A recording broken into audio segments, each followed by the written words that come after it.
Jirra jirtu daawwattoota hordoftoota keenya kunni televezyiinii ONN irraa kan sinii darbuu qophii keenya dilbata yeroo maraa kan sinii dhiyaatu taateewwan gurguddoo kan irratti deebinee gurraa fi ijaan sin dhageessifnu sin biraan geenyudha. Daawwattoota hordoftoota keenya hanga xumuraatti waliin turaa kan jennu ani Dassuu Duulaa fi Waayilii kiyya Baahiluu Naccooti. Ni deebina kanarraa jennee qabannee deebineen waliin turaa.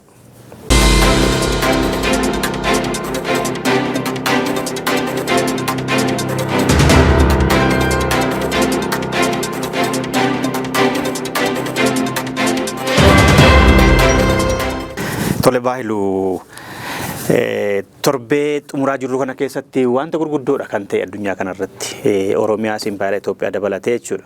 Kanaaf qophiin keenya xiyyeeffannaa kan inni kennu wanta sabaa himaalee biroostis haa ta'u kan keenyaatiin darban keessaa filannee gurra namaa qerqeru qalbii namaa hawwataniiru kan jennu kanarraaf qabannee dhiyaannu keessaa carraa Oromiyaadhaaf kennina.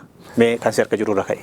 Tole egaa akkuma kaaste oduu belbeltuu yookaan wantoota belbeltuu ta'an sabaa himaalee adda addaa irratti torban kana keessa kan dhageettii argatanii odeeffaman.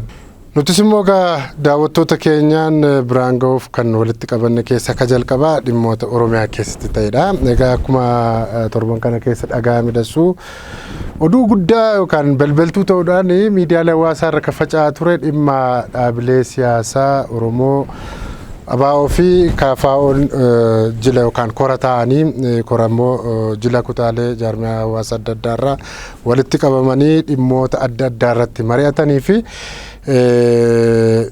isaan wal qabatee murteewwan daddabarsan irratti miidiyaaleen adda addaa wal harkaa fuudhuudhaan dhageessisaa turaniiru guutummaatti jechuudha.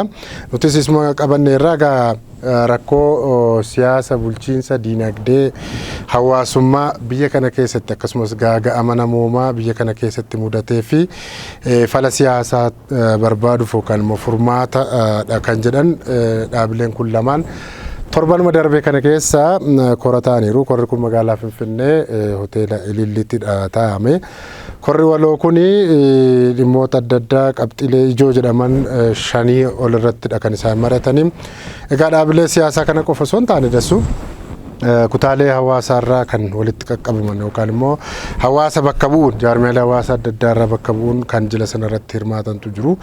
Ayyaantuuwwan abbootii amantaa, abbootii gadaa, beektota yookaan hayyoota siyaasaas haa ta'u hayyoota dinagdee, haadholii siinqeen akkasumas warreen ulfa jedhamanii aadaa Oromoo keessatti beekaman namoonni kakkabajamoon asirratti argamaniiru. Egaa dhimma kanaa wal qabatee keessumaa haala nagaa irratti marii bal'aa guyyoota 4 Guraandhala 19 haga gaafa 22tti walgahii taa'anii walgahii sana irratti ammoo jilli jaarmiyaalee hawaasaa kutaalee Oromiyaa adda addaa irraa dhufanii amaanaa dhaabilee siyaasaa kanatti kennataniiru. Dassuu tokkoffaa haalli nagaan waaraa Oromiyaa keessatti bu'ee namni nagaan bahee galee jiruuf jireenya isaa fooyyeffachuu danda'u, siyaasni biyya kana akka tasgabbaa'u qaamoleen hunduu waraana yookaan lola dhaabanii warri wal lolaa jiran jechuudha lola dhaabanii dhimmoota isaan gidduutti yookaan dhibdee isaan gidduutti furame karaa nagaan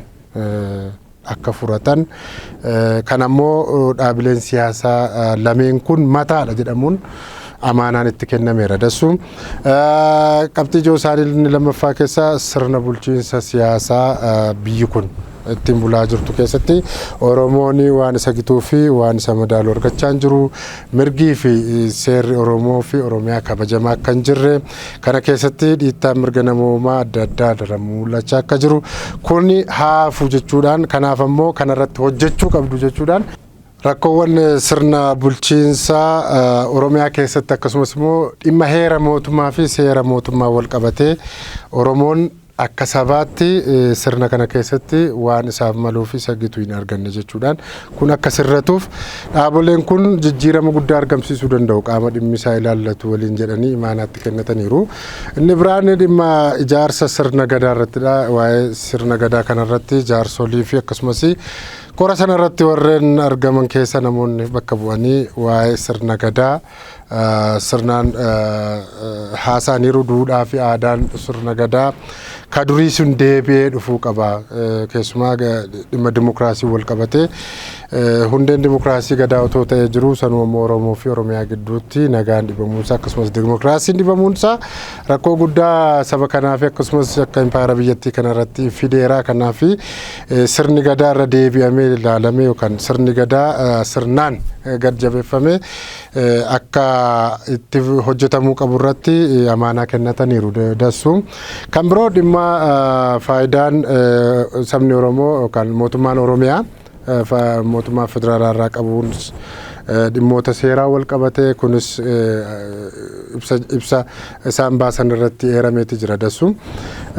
Oromoon akkaataa heeraa fi seera biyyattiin kaa'e irratti ammas kan warra kaaniin gitallee hin taane. Kanaaf seerri feerri Oromoo laallatu kun sirnaan kabajamu.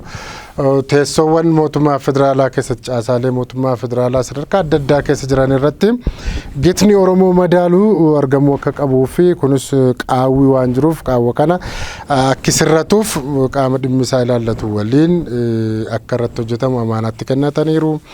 Inni biroon dhimma sabaa fi sablammoota Oromiyaa keessa jiranii fi akkasumas kan ollaa jiran kunis irratti kaa'ameera dassu.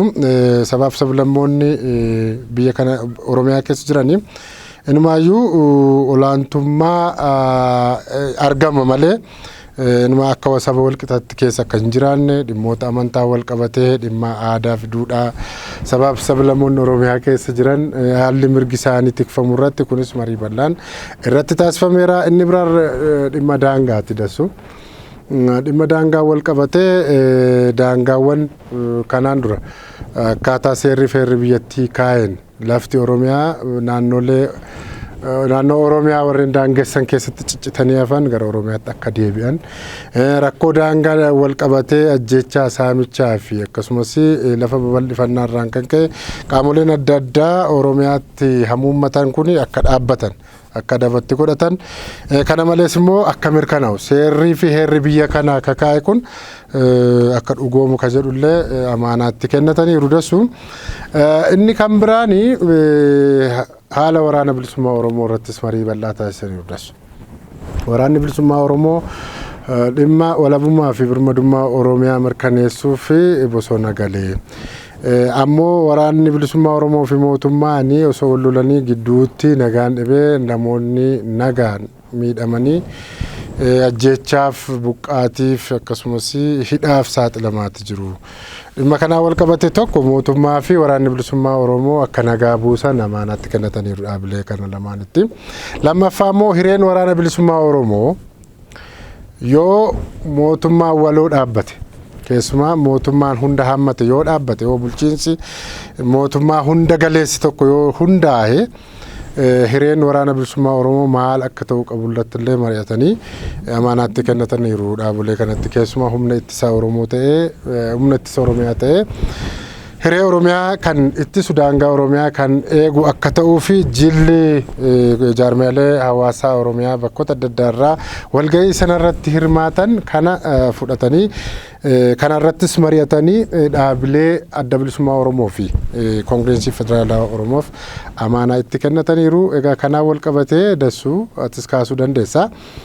Dhimmoonni garaagaraa yaadonni adda addaa kallattii adda addaan irratti kaa'amaa ture. Kaan hin deeggara, kaan ni morma, kaan immoo gara qabatee yookaan saayidii yookaan immoo kallattii qabatee kan dubbii kana belbelsutu dhagahamaa ture torban kana keessa dassu. Egaa nutis akka sagantaatti illee dhimma kanarratti dhimma gaaddisa dimokiraasii sagantaa gaaddisa dimokiraasii irratti haala yookaan marii korri waliinii dhaabilee lamaan kun irratti mari'atan irratti bal'inaan haasofneeti jira dassu. Mee kanaa wal qabatee waan ati hafeera jettu kaastuu jiraate kaasi. Tole galatoomi bareeda kaaftee ijoodha. Dhugaadha korri waloo sun godhameera seenaa keessatti jalqabaati. Dhaabbilee lamaan kun waliin ta'anii kora guddaa akkas gaggeessuun kun kan jalqabaati biyya keessatti jiloonni dhimmoota Oromoo farkaa qaban. Jiloonni 16 kutaa hawaasaa fi amantaa adda addaa qofa otoo hin taane iccitii Oromiyaa kan of harkaa qaban akka Jila Yaa Jinaafaa, Yaa Masaraafaa, Sheediree Shee Huseenfaa guutuu Oromiyaa irraa Walloo dabalate bahaa dhihaa kaabaa kibba hundumaa giddugala Oromiyaa irratti dhufanii mari'atanidha. Murtoo sana atuu dabarsetti jettedha. Mootummaa ce'umsaa hundeessuun barbaachisaa akka ta'e maaliif mootummaan dhufaa darbaa keessatti Oromoon gaaffiisaa deebii dhabuun ala akka ammaa immoo salphateen beeku gadadoo nagaa dhabee jireenya dadhabee nama baarraa ittisu dhabee hamaa keessa jira waan nageenyi isaa yaaddessaa bira darbee dhabamaa keessa jira waan ta'eef kan hunduma hirmaachise paartii Bilisiginnaa dabalatee qaama dhimmisaa Oromoo laallatu hunduma isaa kan qawwee qabus qawwee hin qabnes kan ijaarames kan hin ijaaramnes namoota beekamu hundumaa kan qabate haa hundeeffamuudha jedhameetu dubbatteetta dhugaadha kana daga darbe achi keessatti imaanaadhaatti kenname kaafaa of abaa'otti warri kana irratti garee qabatanii yaadas kennaa turan jiru ammallee kennaa jiru dhimmi kun Oromiyaa qofa otoo hin taane Oromiyaatiin ala impaayera Itoophiyaatiin ala akka addunyaa irratti warri impaayera Itoophiyaa leellisanis haa ta'u warri naannoo biraa keessas haa ta'u warri Oromiyaa barbaadanis haa ta'u Itoophiyaa barbaadan hunduu warri dhagaa itti guuranis warri galateeffatanis warri tumsa deeggarsa baasanis jiru. Warri deeggarsa kennan keessaa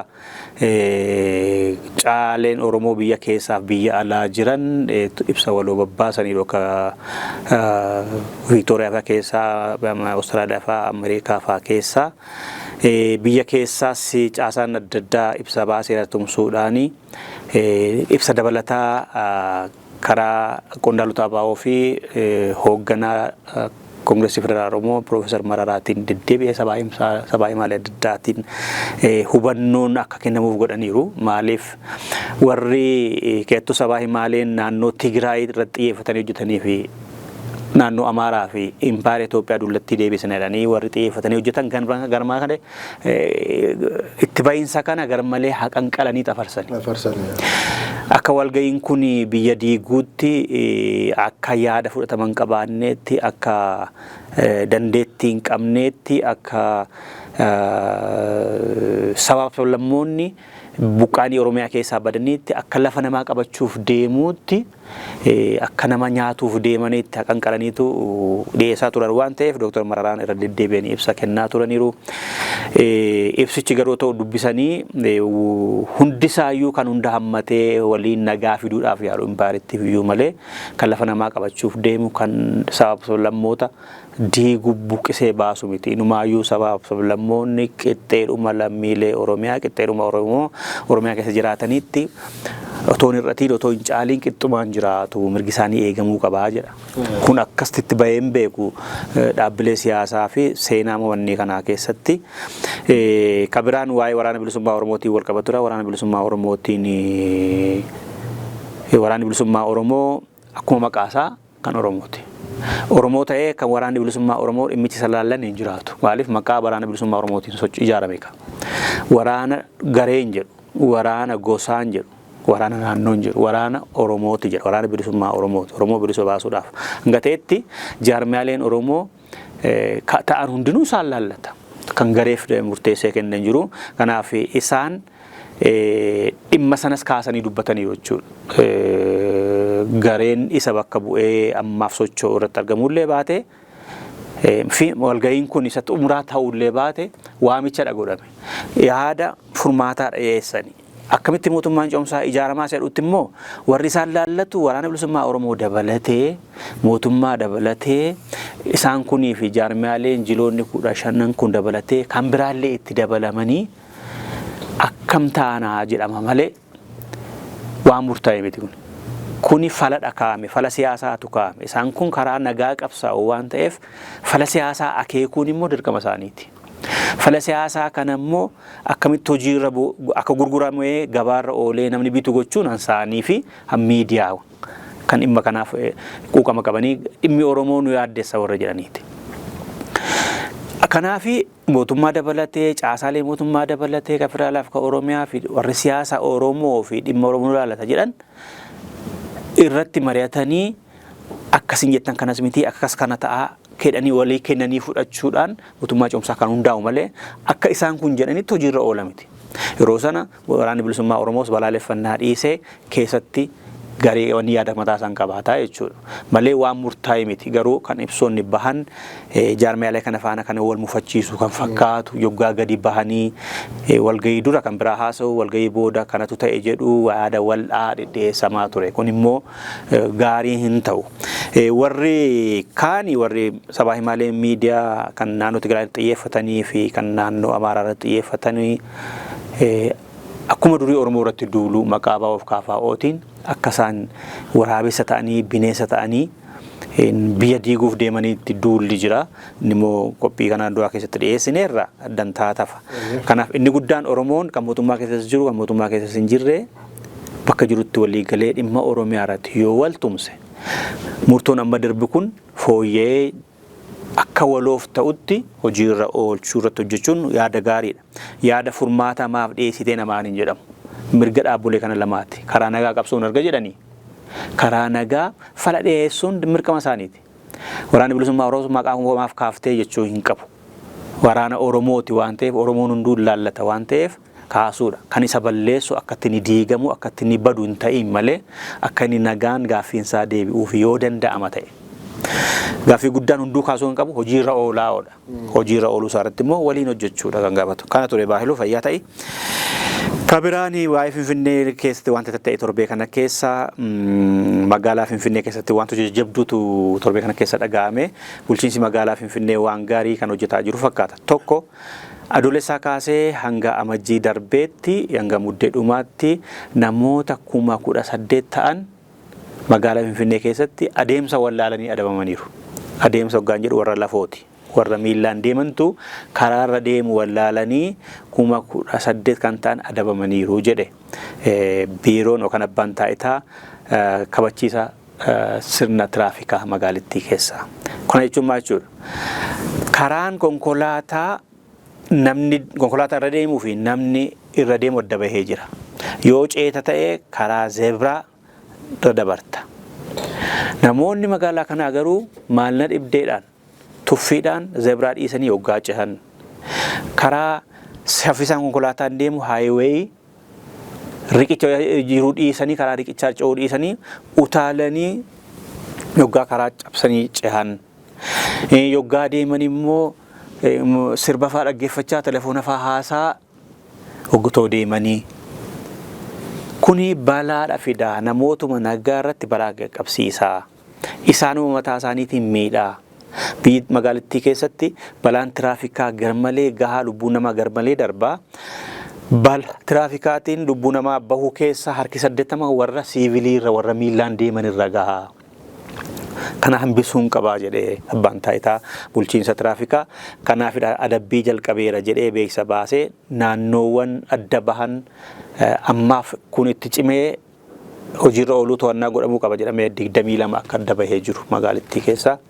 Kanaaf hoggaa deemtan karaa zeebiraa irra cehaa gurratti sirba dhaggeeffachaa yookaan moobaalii haasaan deeminaa haayiwee irra utaaltanii karaa qaxxaamuriinaa kan kana jedhu gorsa dabarseera magaalittii keessatti. Kan biraan magaalittii keessatti kan dhagahame waan guddaan tokko waan qulqullinaa wal qabutudha. Abbaan taayitaa kabachiisa dambiiwwan magaalaa Finfinnee seera inni baase tokko kanaa booda bakka argitetti fincaa'u bakka argitetti kosii gatu bakka argitetti dhangala'aa fi balfaa magaalittii keessatti dhangalaasuun orkaadha. Kan karaarraa kanaan dhorkuu jalqabeera. Amma immoo lageen burqaawwan yaa'a keessatti dhangala'aa yookaan balfaa dhangala'aas haa ta'u gogaa lagatti gannaquu qarqara lagaatti keessanii naquu lagatti fincaa'uu bo'oo yaa'onni keessatti fincaa'uu kun nama adabsiisa. Qarshii 2,000 hanga kiitila yookaan miliyoona tokkotti isin adabsiisaa jedhee seerri baheera torbee kana keessa hojiirra ooluu jalqabeera jechuudha. Kanaaf warri utuma deemtanii fincaan isinitti dhufe lagatti bo'oo keessatti uf eegaa.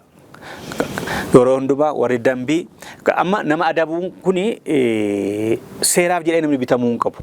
Qalbummaa isaa fedhee tokko bareedinni miidhaginni magaalittii kan jiraattota isaati. Kan warra keessa jiraatu. Kar jiraatuuti. Warra alaa dhufanii arganii galanii gammadanii galaniiti. Fooliinsaas funyaan nama seenee mataa nama dhukkubsu. Kanaaf warri warshaa qabdan, warri hoteela qabdan, warri mana jireenyaa qabdanii namni hunduma jiraata. Koosii mana keessaa ka dhangalaasaa ta'u balfaa adda addaa dhangalaaftan bakka seera qabeessa ramadametti malee geessitanii laga keessatti, bo'oo keessatti gattanii dhangalaastanii qarqara isaatti boonnee gootanii bishaan itti dabaltanii galtan of eeggadhaa. Namoonnis loon qabdan harrees ta'uu mala, loonis ta'uu mala, beellada bishaan laga keessaan obaasinaa jedhamtaniittu. Keessa oofanii rabuunis dhorkaadha, booressuun jechuudha. Achi keessa lubbuu qabeeyyoota baay'eetu jira. Isaanis lubbuu isaanii barbaadu.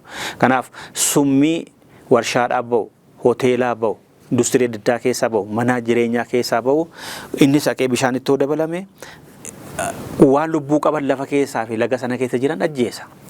Xiraafida. Inni immoo foolii jijjiira naannoo, inni immoo dhukkuba fida. Kanaaf baayodaayiversiitiidhaaf hamaadha. Warri otoo deemtanii lagatti gortanii fincooftanis 2,000 ol jedhameera baay'ee.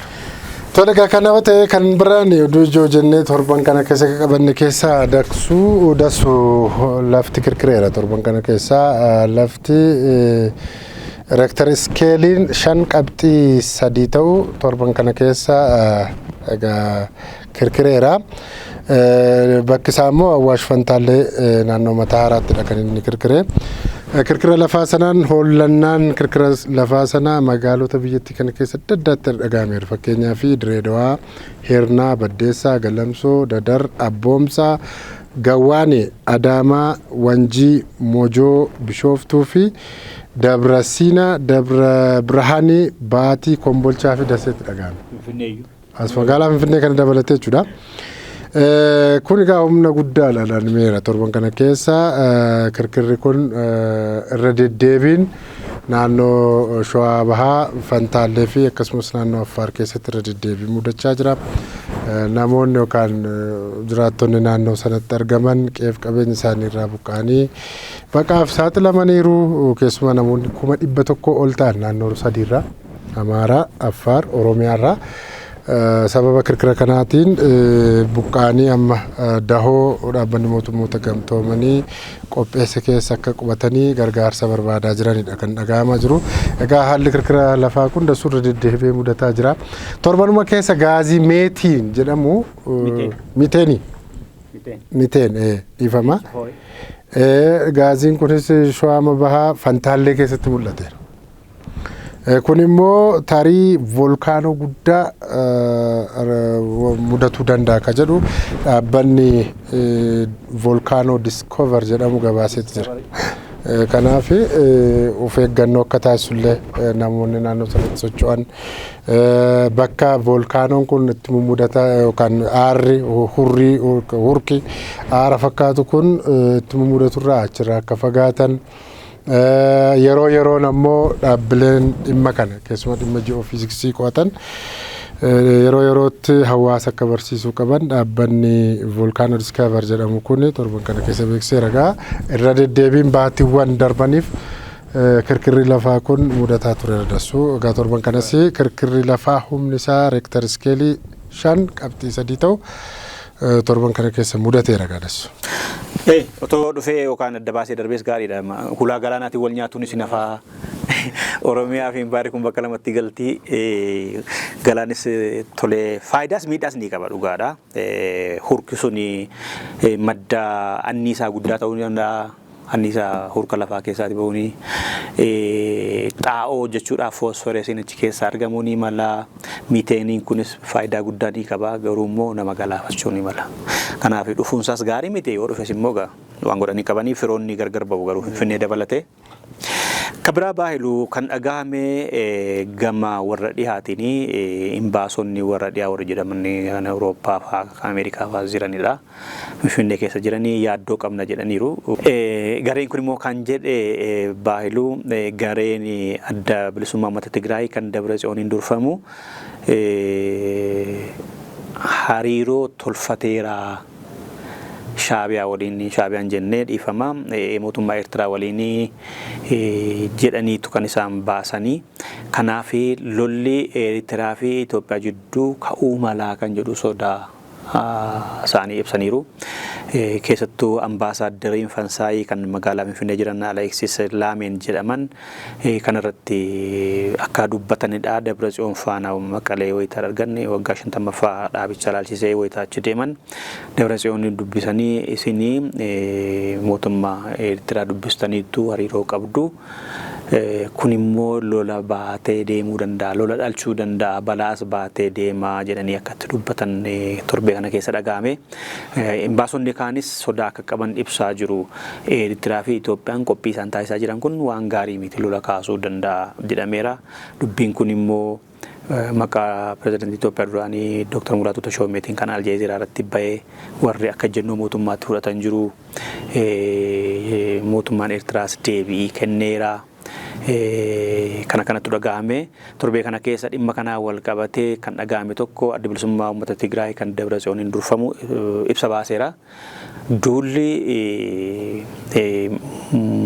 namoota mootummaa federaalaa keessa jiranii Dr. Balaay jechuu isaaniitti fakkaata.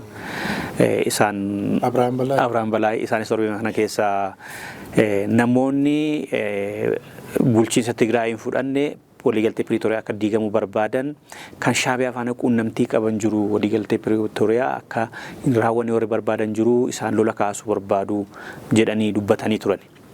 Kanaaf TPLF'n ibsa baase keessatti federaala keessaas miidiyaa Oromoo tokkos maqaa dhahanii Afrikaan Intelligensiis maqaa dhahanii waan ani hin goone bakka hin oolle maqaa na xureessan jiru jedhee adda bilisummaa uummata Tigraay adda baaseera. Ani mootummaa Eertiraas hin quunnamne, quunnamtiis hin qabu, quunnamtii qabaachuufis hin deemu.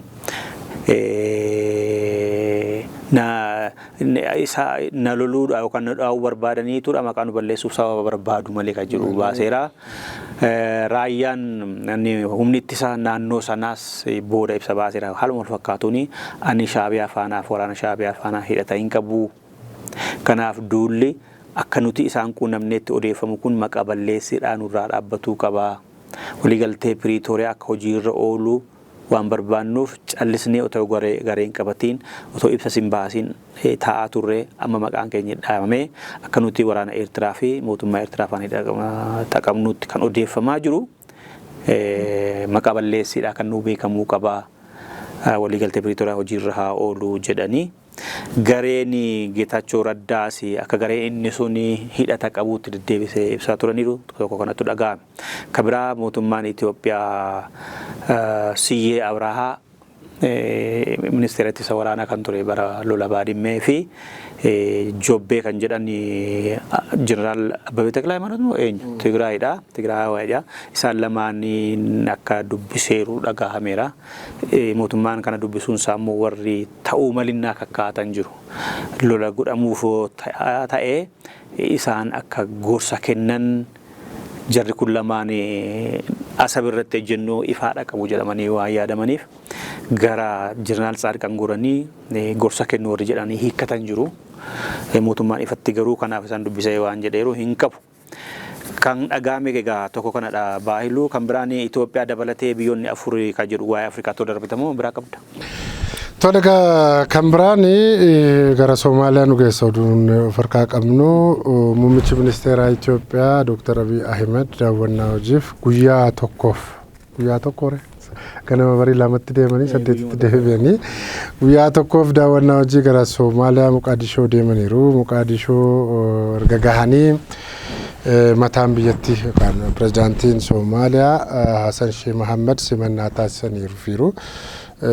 Dhimmoota waloo hariiroo biyyoota lameenii kan ilaallatu irratti marii taasisuu isaanii miidiyaaleen mootummaas ministeeronni dhimma alaa biyyoota lameenis ibsaniiti jiru. Keessumaa immoo daawwannaan isaanii inni miilanaa kuni waliigaltee baatiiwwan darban keessa Tarkiyyee Ankaaraatti dhimmoota waloo isaanii kan cimsuu fi wal gaarreeffannaa kanaan dura ture deebisanii araaraman jaarsummaa Tarkiyyeetiin ta'ame irratti dhimma sana irratti akka xiyyeeffate dhagaa kan inni dhagahame. Dasuu miidiyaaleen adda addaa kan gabaasaa turanii taatee wayii torbanuma kana keessa yeroo muummichi ministeeraa Dr. Abiy Ahmed achi seenan yookaan Moqaadishoo seenanii erga seenanii hoteela erga galanii shororkeessitoota kan jechuun waaman gareen ISIS dhukaasa buufata xiyyaaraa idil addunyaa biyyattii irratti darbateera. Erga seenanii miti. Bu'uuf otoo jedhanii xiyyaarri hin buunee bu'uuf jedhaa garuu daqiiqaa muraasa durseetu. Akkasii egaa waan sun ammallee Soomaaliyaan nageenyaa fi tasgabbii dhabuu akka agarsiisudha. Haa ta'uti hariiroon biyyoota kanaan lamaanii kanaan dura akka laafuu ta'ee ture. Numaayyuu jechoota ibsa walirratti baasuu, wal gaarreeffachuu, wal himannaa fi dippiloomaasii gamaa gamanaan cimsachuuf jecha gita yookaan saayidii qabatanii gara biyyoota adda addaatti imalaa turanii maqaa wal baballeessaa turanii amma garuu deebi'anii hariiroo gidduu isaanii jiru. Akka fooyyeffatan akka cimsatan waliigaltee Ankaaraa Tarkiyyeetti mallatteeffame sanas lamaan isaanii akka kabajanii fi hojiirras akka oolchan innidha kaayyoon daawwannaa Dr. Abiy Ahmed Soomaaliyaa deemanii. Egaa kanaa wal qabatee egaa tarii bira jiraachuu danda'a dhimma ergama gamtaa Afrikaatti loltoonni Afrikaa ergama gamtaa Afrikaa Soomaaliyaa keessatti nagaa kabachiisuu wal qabatee kanaan dura Soomaaliyaan loltoota Itoophiyaa fudhu jettee turte. Haa ta'uti deebistee immoo nan fudha erga jettee erga waliigalteen isaanii kunis immoo cimee booda loltoota karaa gamtaa Afrikaatti loltoonni Itoophiyaa nagaa kabachiisuuf warreen kanaan dura achi turanis akka achi turan. Haaraa immoo gara 2500 ka ta'an immoo karaa gamtaa Afrikaallee dhaqanii akka nagaa kabachiisan waliigalamuu isaanii egaa torban kana keessa dhagahameera. Egaa loltoota Itoophiyaa qofaa miti Buruundii irraa kana fedhasu warri kaan warra deddeeman natti fakkaata. Baay'ina loltoota isaanii adda baafachuu baadhusi. Egaa hariiroon mootummaa Itoophiyaa fi mootummaa Soomaaliyaa gidduu jiru amma waan deddeebi'ee waan michooman fakkaataa dhimma ulaa galaanaa argachuu kana irratti takaroo keessa galanii turanii. Haa ta'uti malee egaa deebisanii waliigaltee tolfachuu isaanii egaa mootummaa karaa ministeerota dhimma alaa isaanii ibsa waloon baasanii mirkaneessaniiru. Waaqatti dhugaa jettee muummichi ministeeraa dhaqaniiru otoo isaan bu'aa jiranii quba hin qabanii durseetu rokkeettonni darbatamaniin naannoo xiyyaara sanaa bubbu'anii boodadha kan isaan mootummaan dhaga'ee yoggaa gara galaana Hindiittis dhaqanii do'annaadhaaf wanni jedhanis waan taane ta'eera warri fincilan sagaleen isaanii dhaga'amaa ture mootummaan jechuudha. Garuu simannaan godhameera. Akka mootummaatti wal simatanii waggaa gaafas dhufanis Hasan pirezidantiin Somaalees marfiin dhoka'eetudha simannaa guddaadhaani amma Somaaliin dandeessutti isaanis muummicha ministeeraa bareechisanii simataniiru humna isaaniitti. Garuu akkuma jette nagaan Somaalee ammas akka tasgabbaan taane Itoophiyaan achi keessa jirtu ta'ee Somaaliin akka nagaan qaban agarsiiseera. Amma kana dandeettii qabaa jedhee xiyyaara rukutuuf yaaleera. Muummicha ministeeraa dha'uudhaa fi akkana laalchisee immoo Ameerikaan ergasii ibsa baafteetti. Ammas of eeggannoo godhamaa qabaa Somaaleen ammallee hamtuudha nageenyi ishee kan jedhu erga yaalii godhamee sana booda ibsa baasteetti.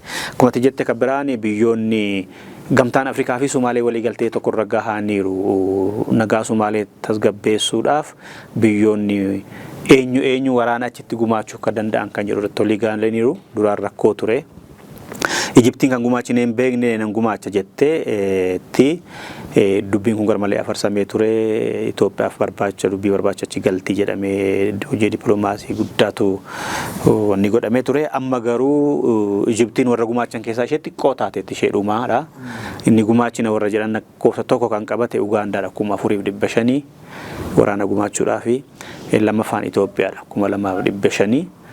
Sadaffaan Jibuutiidha, arfaffaan Keeniyaadha, shanaffaan 192 kan kennitu Ijiptiidha jechuudha.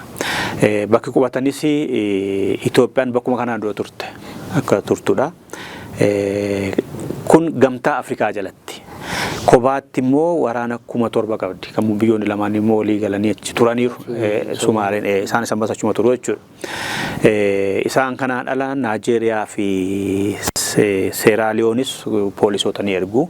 Kanatu irratti walii galanii baay'atu. Kanuma wal qabatee Afrikaa keessaa biyyoonni Itoophiyaa, Jibuutii, Sudaan Kibbaa fi Ugaandaan koriidoraa walii tokko haa tolfannu jedhanii wal hubannoo walii mallatteessanii torbee kana keessa Jibuutiitti wal gahanii ministeerota isaanii gama Jibuutiitti erganii biyyoonni arfan kun akka integreetidii ta'anii hawaasa dinagdee naannoo tokko tolfanna jedhanii kun biyya kanii gamtaa tolfannu jedhanii kanaaf biyyoonni arfan kun Jibuutii, Itoophiyaa, Sudaan Kibbaa fi Ugaandaan Keeniyaan keessa jirtu.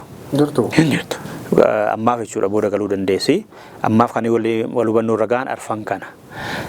Karaa misoomaa wal nuquunnamsiisu bu'uura misoomaa tolfannaa kan kana to'atu immoo abbaa taayitaa tokko. Abbaa taayitaa koriidaraa biyyoota arfan kanaa jedhamee haa tolfannu irratti walii galaniiru. Kana torbeeta kana keessa kan dhaga'ame tokko kanadha. Akka biraan gamtaan Afrikaan innis torbee kana keessa hojjete tokko mootota biyyoota sadii duraanii kan Itoophiyaa, kan Keeniyaa fi kan Naajeeriyaa duraanii bakka buusee Dimokiraatika Riippaabilika Koongoo keessatti karaa lolli dhaabbatee nagaan bu'uu danda'u irratti fala soqaa jedhee abbummaadhaan hojii itti kenne torbee kana keessadha. Muummicha ministeera Itoophiyaa duraanii obbo Hayilamaariyaam Dassaaleny, pirezidaantii Keeniyaa duraanii Uhuru Keeniyaataa fi pirezidaantii Naajeeriyaa duraanii Olusegun Obasanjoo bakka gamtaa Afrikaa bakka bu'anii lola hamaa baha Koongoo irra jiru. Magaalaa Goomaa fi naannoo ishee dabalatee kan maqaan riphee lolaa M23 jedhamu suni mootummaa faana lola gaggeessee jiru keessatti nagaan bu'uura waan ta'eef biyyoonni lamaan gareen lamaan mootummaan biyya sanaa fi M23 akka nagaa buusuu danda'an magaalaan Goomaas akka nagaa argachuu danda'u irratti fala tokko mee fidaa jedhamanii dirqamni itti kenname torbee kana jechuudha. Egaa akkuma jette biyyoonni kun biyyoonni amma maqaa dhoofte kan isaan keessaa garuu kan namti nagaa qabu jiru fakkeenyaaf kan Itoophiyaa bakka buufate Itoophiyaa keessattuu nagaan hin jiru jaarsummaa immoo deemti waan kolfaati kuni haa ta'u anyways nagaan gaariidha. Isaanii amma bu'aalee Hayilamaariyaam Dassaaleny keessaa dhiibamanii haa ta'anii Ihaadegiinis dhiibee haa ta'u fedhii isaaniitiinis haa ta'u qabsoo Oromoon godhee fi warri kaan deeggaraniinis haa ta'u fedhiin gadhiisan jedhama miti Afrikaa keessatti fedhiin gadhiisitu hin baramne waan ta'eef. Akka heerootti yookaan akka gootaatti. Akka naatti fudhatamu waa'ee gaariidha akkas. Warra kaan irra wayya garuu. Kan biraa maal biraa qabda? Kan biraa namni biraa qabu tokko waa'ee Faransaay nu geessa. Kan biraa fittee kan Afrikaaf kan biyya kana. Kan biraa na bira jiru tokko waa'ee hayyoota yookaan saayinsistoota saayinsii Faransaay, lammii Faransaay, hayyoota injiinarii fi keemikaalaa qindeessuun kan beekaman keemistirii kan ta'an namoonni lama imbaasii Raashiyaa kan kutaa magaalaa Maarseellee jiru magaalaa Paariis keessa jiru irratti keemikaala ofuma isaanii tolchanii keemikaala tolchan san naayitiroojiinii irraati. Naayitiroojiinii fi kan biraa walitti dabalanii qodaa Kookaa-Kollaatti naqanii gaafa weerara Yuukireenii itti yaadatamaa oolu uummanni hiriira bahee jiru Paariis keessatti saayintistoonni Faransaay kun nutis namadha.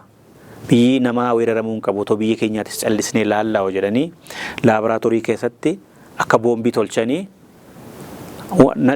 sammuudhuma qabanii jechuudha. Tolchanii imbaasii keessatti sadii darbatanii akka tasaa biqiltuuwwan gaardanii keessatti kan inni dhohee lama dhohee tokko dhoonee